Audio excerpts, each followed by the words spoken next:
And नमस्ते welcome to my channel. यहाँलाई मेरो च्यानलमा धेरै धेरै स्वागत छ। आज चाहिँ हामी टोफू र माछा र गोलभेडाको तरकारी बनाउन जाँदैछौँ।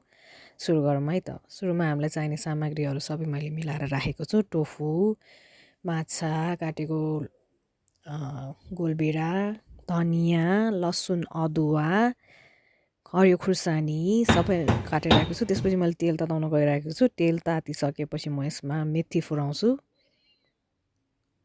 फर्स्टमा मैले टोफूलाई फ्राई गरेँ गोल्डन ब्राउन हुनेन्जेल।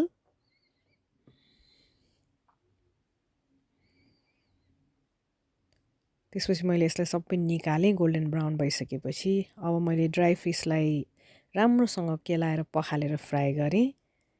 अब मैले मेथी खुर्सानी र तेजपत्ता फुराएँ। त्यसपछि हरियो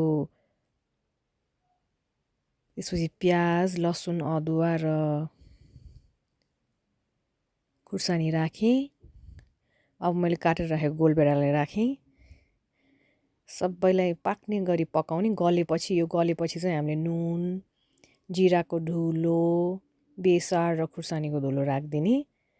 यो सबै राखिसकेपछि एकचोटि राम्रोसँग चलाउने। यसलाई चलाइसकेपछि अब अघिको टोफू र माछा राखेर मिक्स गरिदिने। हेरिदिनु भएकोमा धेरै धेरै